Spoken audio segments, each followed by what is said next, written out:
Hello बच्चों, let's read this question. This question says that select the incorrect statement for e-waste. तो basically इस question में हमें चार स्टेटमेंट गिवन है अबाउट ई वेस्ट और हमें बताना है कि इन चारों स्टेटमेंट में से ऐसी कौन सी स्टेटमेंट है जो कि इनकरेक्ट है। अब अगर इस क्वेश्चन की मैं की कॉन्सेप्ट की बात करूं तो इस क्वेश्चन का जो की कॉन्सेप्ट है वो है बच्चों E waste. Let me write it over here, it is E waste. E waste की फुल फॉर्म क्या होती है? तो इसकी फुल फॉर्म होती है बच्चों electronic waste. It is electronic waste. अब इलेक्ट्रॉनिक वेस्ट के अंदर क्या क्या चीजें आती हैं? तो इसके अंदर आते हैं हमारे इररिपेरेबल फोन्स, कंप्यूटर, टेलीविजन जिसकी शॉर्ट फॉर्म है बच्चों टीवी, और हम यहाँ पे बोल सकते हैं और अदर इलेक्ट्रॉनिक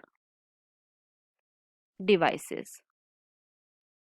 राइट। अब ये जो ई वेस्ट होता है ये होता है बच्चों नॉन बायोडिग्रेडेबल। ये कैसा होता है? ये होता है नॉन बायोडिग्रेडेबल।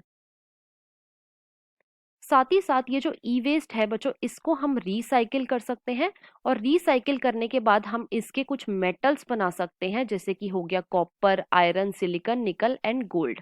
राइट। अब एक एक करके हम अपनी सारी स्टेटमेंट्स को चेक करेंगे।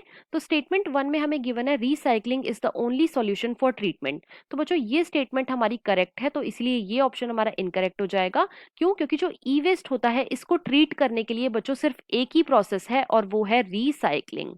It is recycling. तो ये स्टेटमेंट हमारी करेक्ट है, तो ऑप्शन नंबर 1 जो है ये इनकरेक्ट हो जाएगा। ऑप्शन 2 में हमें गिवन है they are buried in landfills और इंसिनरेटेड। तो बच्चों ये स्टेटमेंट भी हमारी करेक्ट है, तो ये ऑप्शन भी इनकरेक्ट हो जाएगा। जो ई वेस्ट होता है या तो हम उसे लैंडफिल में डंप कर देते हैं या फिर बच्चों हम इसे इंसिनरेटर जो कि किसी लिए यूज करा जाता है? जो कि यूज करा जाता है फॉर इंसिनरेशन। और इंसिनरेशन में हम क्या करते हैं? इसके अंदर बच्चों हम एरोबिक कंबशन कराते हैं, एरोबिक कंबशन कराते हैं। और ये जो कंबशन होता है ये होता है अप्रोक्सीमेटली 900 से 1300 डिग्री सेल्सियस पे। राइट। तो ये ऑप्शन जो है ये भी हमारा इनकरेक्ट हो जाएगा। ऑप्शन 3 में हमें गिवन है bulk of waste is biodegradable. तो बच्चों ये स्टेटमेंट हमारी इनकरेक्ट है। क्यों?